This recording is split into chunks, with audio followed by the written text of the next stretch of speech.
Bideojoko bat itzultzeko asmotan bazaude, hainbat kasu ezberdin aurki ditzakegu. Eta kasu bakoitza berezia denez, jarraian izendatuko ditugu nagusienak. 1. Garatzaileek itzulitakoak. 2. Online. Eta 3. Fitxategia amaituta dagoenean. Eta orain, banan-banan ikusiko ditugu.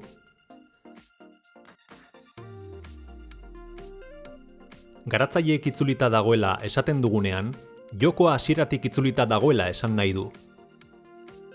Hau da, garatzaileek euskara kontutan izan dute eta ez dugu guk itzuli beharrik. Garatzaileek itzulita dauden jokoetan, jokoan bertan dagoen menuan euskara hautatzen badugu, nahikoa da euskaraz jokatu ahal izateko. Honen adibide dira, jarraian aurkeztuko ditugun jokoak.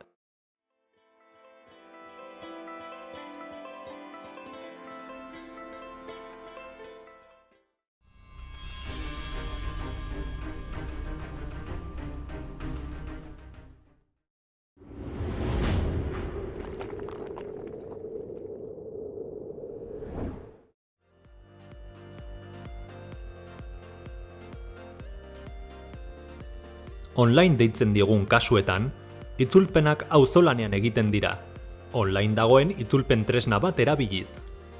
Beraz, euskaraz jokatzeko nahikoa da jokoaren webgune ofizialean euskarazko bertsioa eskuratzea, eta kito, euskaraz jolasten has gaitezke. Kasu honen adibide gisa, Ark Survival joko ospetsua hartuko dugu. Lehenik eta behin, Steam plataforman jokoa erosi beharko dugu, gure ordenagailura jaitsi eta instalatu.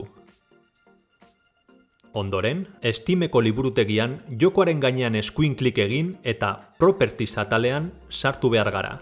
Gero, Set Launch Options botoian klik egin eta zabalduko zaigun leihoan Culture EU idatzi eta aldaketak gorde behar ditugu.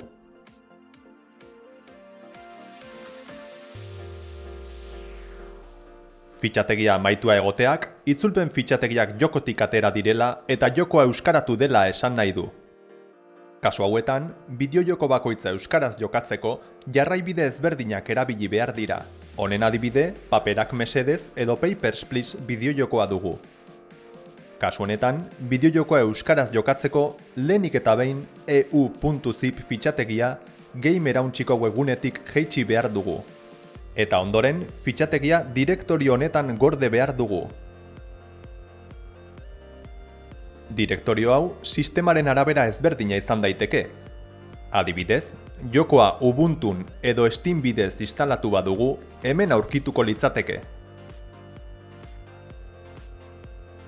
Horiek izan dira bideojokoak euskaraz jokatzeko bideak. Ondo segi eta laster arte!